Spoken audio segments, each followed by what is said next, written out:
सभामुख महोदय, लोकतान्त्रिक राज्यको लागि र अहिलेको सबै परिस्थिति हेर्दै गर्दाखेरि मूल मन्त्र के आवश्यक छ राज्य प्रणालीमा, राज्य सञ्चालनमा र संविधान र लोकतन्त्रको संरक्षणमा के मूल मन्त्र आवश्यक छ भनेर हेर्दाखेरि मलाई के लाग्छ भने राज्यप्रतिको भरोसा र राष्ट्रप्रतिको आत्मविश्वास, यो दुईटा कुरा लक्षित मूल मन्त्र राखेर हामीले आफ्नो राज्य सञ्चालन र सबै पद्धतिहरूलाई, सबै कुराहरूलाई त्यसमा केन्द्रित गर्यो भने अलि हामी केही हासिल गर्न सक्छौँ।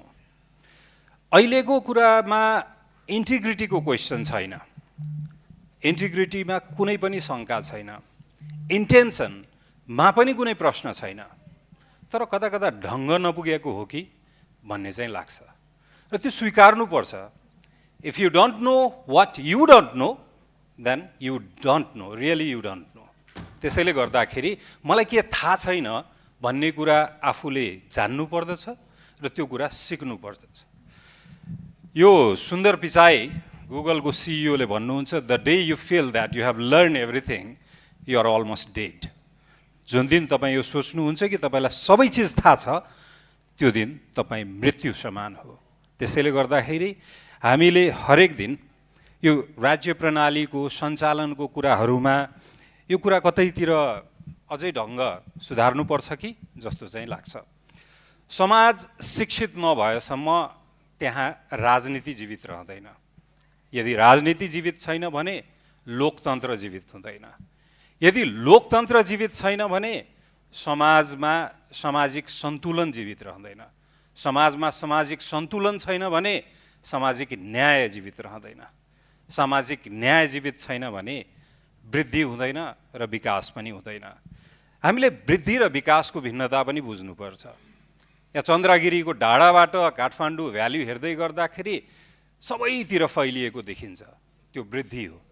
तर त्यहाँ एउटा संरचना, एउटा योजना अनुसार छ कि छैन भनेर हेर्दा कतै पनि देखिँदैन। घरहरू हेर्दै गर्दा त्यो संरचना योजना बगैर आफ्नै तरिकाले वृद्धि भएको देखिन्छ। पहिला पहिला काठमाडौँ भ्यालीभित्र, उपत्यकाभित्र ठुलो ठुलो दरबार बन्थ्यो, ठुलो ठुलो संरचनाहरू बन्यो, तर त्यही डाँडापारी, धादिङको डाँडापारी स्कुल र अस्पताल पनि थिएन। त्यो वृद्धि थियो, विकास थिएन, किनकि त्यहाँ सन्तुलन थिएन, त्यहाँ दिगोपन थिएन। अहिले एउटा दिगोपन र एउटा सन्तुलन विकासमा आवश्यक छ, तर त्यो गर्दै गर्दा त्यसको स्टेक होल्डर को हो त, कसको कारण त्यो दिगोपन हुन सक्छ भन्ने कुरा हामीले बुझ्नुपर्छ र त्यसको सम्मान गर्न जान्नुपर्छ। यो देशमा अहिले दिगोपन, सन्तुलित समुन्नत विकासको लागि दिगोपनमा स्टेक होल्डरहरू एउटा मधेस छ, अर्को प्रवास छ, अर्को निजी क्षेत्र छ। तर हेर्नुहोस् न, दुर्भाग्य तीनै असुरक्षित छ। मधेसमा भर्खरै आगो बल्यो, हामीले जसोतसो निभाउन सक्यौँ, तर म सरकारलाई यही सम्मानित सदनबाट सन्देश दिन चाहन्छु, आगो निभेको हो, दाउरा निभ्या छैन। त्यसैले गर्दा त्यसमा सचेत भइराख्नुहोस्। अब त्यहाँ 25 रुपियाँको चिप्स खोसिन्छ, तर सन्तुलन छैन भन्ने कुरा हेर्नुहोस् न। एयरपोर्टमा त ब्लू लेभल र ल्यापटप ल्याउन दिनुभएको छ, हाम्रो मधेसको बोर्डरमा 25 रुपियाँको चिप्स किन खोज्दैछ तपाईँको त्यहाँको सीमामा रहेका सुरक्षाकर्मीहरूले? किन सन्तुलन छैन? किन बोर्डरमा आउने गरेको गरिबलाई त्यो व्यवहार गरिन्छ र एयरपोर्टमा आउँदै गरेको धनीलाई अर्को व्यवहार गरिन्छ? कहाँ से आते हैं ये लोग और कहाँ से आते हैं ये सोच भन्ने ठुलो प्रश्न सोध्दैछन् हामीलाई। किन असन्तुलन छ तिमीहरूबाट? त्यो व्यवहार किन सन्तुलित छैन भनेर। यो डिस्पोजेबल इन्कम मधेसमा एकदमै हाई छ, खर्च लायकको आम्दानी, र खर्च लायकको आम्दानीलाई हामीले जबसम्म फर्मल इकोनोमीमा ल्याउन सक्दैनौँ, त्यो समाजमा ड्रग्स, त्यो समाजमा मदिरा लगायत अरू खर्चहरू धेरै देखिन्छ। त्यो मधेसमा देखिएको छ। जसरी अहिले यो चिट्ठा दिएर ट्याक्सको बिलको इन्भोइसको प्र्याक्टिसेसहरूलाई इन्करेज गर्नको लागि अर्थ मन्त्रालयबाट प्रयास भएको छ, त्यसरी नै रेमिटेन्सलाई पनि फर्मल इकोनोमीमा ल्याउनको लागि जुन 2006-07 ताका बङ्गलादेशले क्यासब्याक अफर गरेको थियो, त्यो अफरहरू हामी कहाँ पनि गरोस्। त्यसैले गर्दा डिस्पोजेबल इन्कम, खर्च लागेको आम्दानी कम होस् र फर्मल इकोनोमीमा धेरै आएपछि समाज धनी हुनु जति आवश्यक छ त्यसमा संस्कार र सभ्यता पनि, सिभिलाइजेसन पनि त्यतिकै आवश्यक हुन्छ। यदि समाजमा पैसा धेरै भयो तर सभ्यता छैन भने त्यो जोखिम भोलि गएर हरेक नेतृत्वले हेर्नुपर्छ। र अर्को के भन्छ भने जुन देश अन्डर डेभलप छ, अविकसित छ, त्यो देशमा हरेक जनताको आशा राजनीतिज्ञसँग हुन्छ, नेतृत्वसँग हुन्छ। ऊ पिपल्स पर्सन हुनुपर्छ। अमेरिका, बेलायत, फ्रान्स, जापान जस्तो डेभलप कन्ट्रीमा पोलिटिसियनलाई नचिनेर पनि दैनिकी सामान्य रहन सक्छ।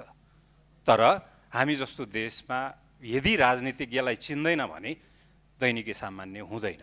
त्यो कमजोर राज्यको एउटा सूचक हो। त्यसैले गर्दा यो कमजोर राज्यमा यदि सामाजिक न्याय, सामाजिक सन्तुलन, दिगो विकास, लोकतन्त्र यो सबै कुराहरू छैन, सन्तुलित छैन भने त्यो कमजोर राज्यको सूचक हो। त्यसैले गर्दा the people's person should be always within the people भन्छ। जननिर्वाचितहरू जनतासँग कनेक्टेड हुनुपर्छ। हामीले हाम्रो सवारी साधनको कालो सिसा त हटायौँ, कालो स्टिकर त हटायौँ, अब सम्भवतः कालो चस्मा पनि हटाउनुपर्छ। त्यो पनि आवश्यक छ।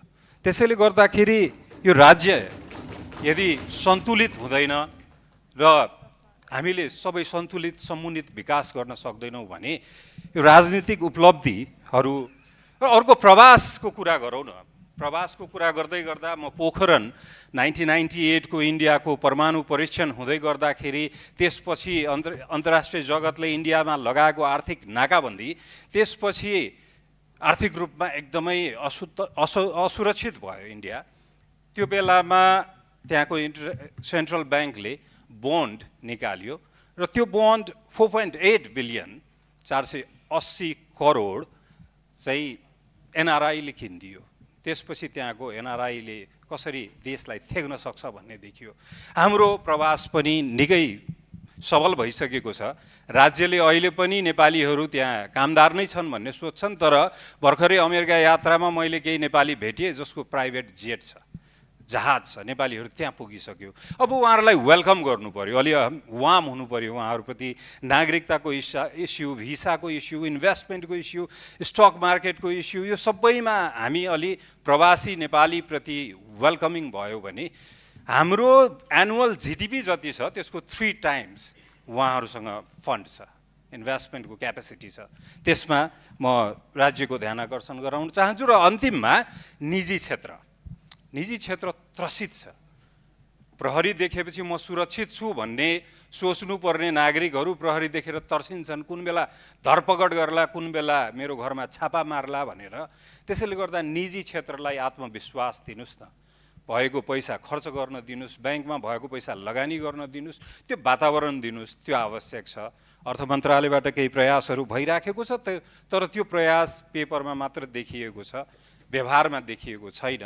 त्यसैले गर्दा लोकतन्त्र, सन्तुलित विकास, सबै चिजको लागि मधेस, प्रवास र निजी क्षेत्र, यो तीनवटालाई एउटा साझेदारको रूपमा लिएर सरकारको तर्फबाट राज्यप्रतिको भरोसा, राष्ट्रप्रतिको आत्मविश्वासलाई मूल मन्त्र राखेर प्रयासहरू गरियोस्। धन्यवाद।